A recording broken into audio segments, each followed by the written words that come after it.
Assalamu alaikum chers frères et sœurs.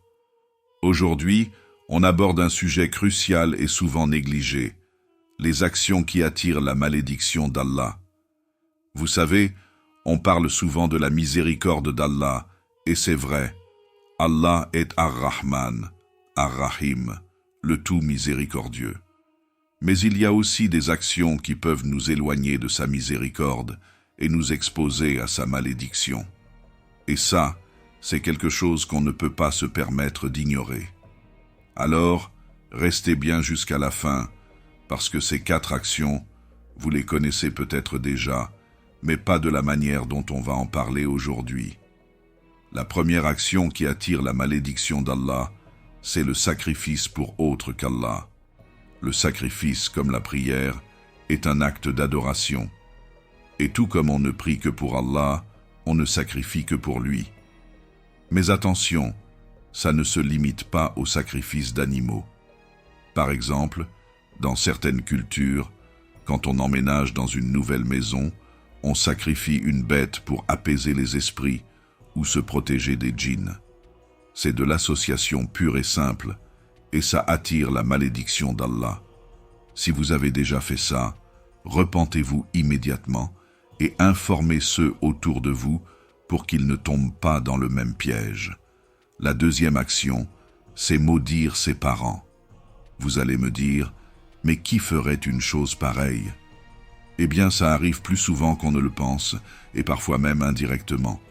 Par exemple, si vous insultez les parents de quelqu'un, cette personne pourrait riposter en insultant les vôtres. Et là, vous avez indirectement maudit vos propres parents. Le prophète sallallahu alayhi wa sallam a dit que c'est l'un des plus grands péchés. Alors, faites très attention à vos paroles, parce que les mots ont un poids énorme. La troisième action, c'est donner refuge à un criminel ou à un innovateur. Il y a 2 interprétations ici. 1. Donner refuge à un criminel. Protéger quelqu'un qui a commis un crime grave comme un vol ou un meurtre, pour l'empêcher de subir la sanction qu'il mérite. 2. Donner refuge à un innovateur. Aider quelqu'un qui propage des innovations dans la religion, des bidas. Ces innovations corrompent la religion et attirent la malédiction d'Allah. Dans les 2 cas, c'est une action grave qui peut avoir des conséquences désastreuses. La 4e action, c'est changer les délimitations de la terre. Ça peut sembler anodin, mais c'est une injustice flagrante.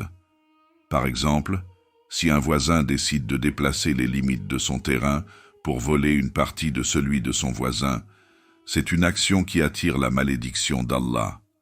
L'injustice, surtout envers les autres, est quelque chose qu'Allah déteste. Alors, voilà les 4 actions qui attirent la malédiction d'Allah. 1. Le sacrifice pour autre qu'Allah. 2. Maudire ses parents, directement ou indirectement. 3. Donner refuge à un criminel ou à un innovateur. 4. Changer les délimitations de la terre. Ces actions ne sont pas à prendre à la légère. Elles peuvent avoir des conséquences graves, aussi bien dans ce monde que dans l'au-delà. Alors, si vous vous reconnaissez dans l'une de ces actions, repentez-vous immédiatement et corrigez votre comportement. Partagez cette vidéo avec vos proches, parce que c'est un rappel dont tout le monde a besoin. Et n'oubliez pas, la miséricorde d'Allah est immense, mais il faut faire les efforts pour la mériter.